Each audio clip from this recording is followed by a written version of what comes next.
तैयारियां हो रही हैं। पूरी ईद बगैर मेहंदी के गुजारने के बाद आखिरकार ईद के गुजर जाने के बाद सोचा मेहंदी लगाई जाए। और इसके पीछे की एक जो स्पेशल रीज़न था वो है मेरी फ्रेंड्स। मेरी शादी के 3 साल के बाद हम सब फ्रेंड्स ने गेट टुगेदर करने का सोचा और ईद सेलिब्रेशन जो है वो इकट्ठे करने की सोची।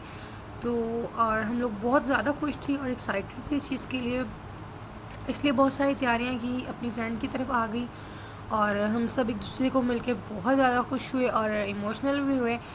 फिर भी हमारे दांत निकलते रहे क्योंकि फ्रेंड के साथ आंसू नहीं, दांत निकलते हैं बंदे के। और कॉलेज का वक्त याद आ गया, पापड़ी खाई सब ने, कॉलेज की चाट पापड़ी जो कि हम लोग की फेवरेट हुआ करती थी और आज भी हमने वही खाई। और क्योंकि गोश्त खा खा के थक चुके थे तो बिल्कुल आज खाने में हम लोगों ने गोश्त रखा ही नहीं था, कोई भी चीज़ गोश्त वाली थी ही नहीं। सब कुछ डिफरेंट किया था बिल्कुल। खाना खाया, फिर केक कट किया हम लोगों ने मिलके और हमें बहुत मज़ा आया। इतने सालों बाद सब दोस्त एक दूसरे को मिले, हम इकट्ठे हुए। इसके लिए हम अपनी जो है फ्रेंड जुनैरा जिसने हमें अपने घर पे इनवाइट किया, हम उसके बहुत ज़्यादा थैंकफुल हैं। स्पेशली मैं, मुझे बहुत ही मज़ा आया इतने साल के बाद उनसे मिलके। कांटेक्ट में तो हैं हम एक दूसरे के, फ़ोन पे बात हो जाती है, बट जो मिलना होता है, मिलना मिलाना वो बिल्कुल स्किप हो चुका था, बहुत ही ज़्यादा कम हो चुका था। तो अब हम काफ़ी टाइम के बाद मिले, हमें बहुत ज़्यादा मज़ा आया सब दोस्तों को।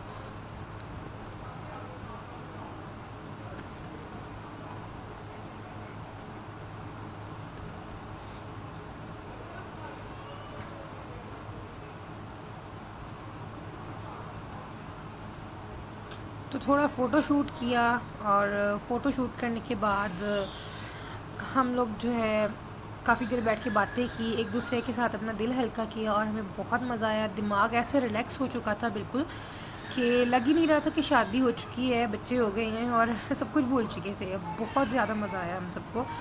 और वापस घर आने के बाद हस्बैंड ने और हम दोनों ने सोचा कि चले आज हम भी आउटिंग करते हैं, क्योंकि ईद की मसरूफियात ख़त्म हो चुकी थी।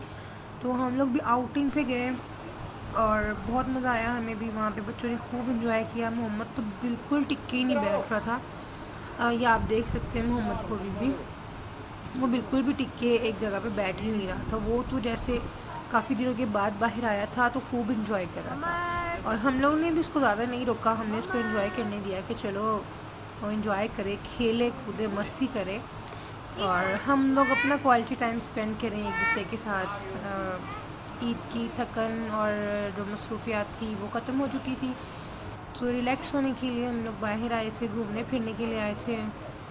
और यहाँ पे साथ भी बहुत ज़्यादा मस्ती कर रहा था और साथ जो है वो लाइटिंग देखकर इधर बहुत खुश हो रहा था, क्योंकि अच्छा कैफ़े था। हम लोग आए थे फॉक एंड नाइफ में।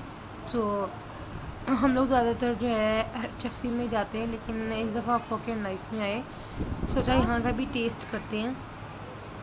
साथ यहाँ पर लाइटिंग वगैरह देख के और सब कुछ देख के बहुत ज़्यादा एक्साइटेड होता है, क्योंकि इसको लाइटिंग बहुत पसंद होती है। तो ये हमारी तरफ देख ही नहीं रहा था, हम इसको बार बार बुला रहे थे लेकिन ये हमें बिल्कुल इग्नोर कर रहा था कि मुझे इधर उधर देखने दो, तुम लोग की शक्ल तो मैं घर पे भी देखता रहता हूँ तो ये मुझे फुल अपना प्रॉपर इंजॉय कर रहा था, इधर उधर देख रहा था। और हम लोग ने भी बहुत इंजॉय किया और मौसम भी बहुत ही ज़्यादा अच्छा था, ऐसे जैसे बारिश होने वाली थी, ठंडी हवा चल रही थी और खूब मज़ा आया हम लोगों को। और इतने टाइम बाद अपनी फ्रेंड से मिलकर तो अभी तक मेरा माइंड बिल्कुल फ्रेश था और मैं उन लोगों को बहुत मिस कर रही थी आने के बाद भी। तो और लेकिन अब इस वक्त जो है हम लोग इकट्ठे टाइम स्पेंड कर रहे थे अपना। अपना तो खैर अब है ही नहीं, अब जो भी होता है बच्चों के साथ होता है, बच्चों के साथ टाइम स्पेंड होता है और हमें बहुत खुशी होती है कि ये हमारे साथ हैं, हमारे दरमियान हैं। और अब लेकिन दो बच्चों को ऐसे एक साथ संभालना हमारे लिए कभी कभार नहीं, अक्सर ही बहुत मुश्किल हो जाता है, क्योंकि दोनों बहुत ज़्यादा तंग करते हैं। यहाँ पे साथ अपनी वीडियो भी शूट करवा रहा था, साथ साथ में हमने लजानिया ऑर्डर किया था जो कि अब आ चुका था। और हमने, मेरा मोस्ट फेवरेट होता है लजानिया, तो उसको वो अब हमने टेस्ट किया तो इसका टेस्ट जो था इंतहाई ख़राब था, इंतहाई बद जायका था। अब हमारा पिज़्ज़ा खाने का मन हो रहा था क्योंकि भूख लगी हुई थी, अभी तक हमारी भूख ख़त्म नहीं हुई थी, हमें तो भूख लगी हुई थी। तो लेकिन अब हमने फिर यहाँ से ऑर्डर नहीं किया। हमने सोचा अब इनका लज़ानिया इतना ख़राब था तो पिज़्ज़े का तो पता नहीं क्या ही हाल होगा। सेटअप अच्छा था, माहौल अच्छा था यहाँ पे सब, लेकिन जो टेस्ट होता है ना वो नहीं था, बिल्कुल भी नहीं था। खैर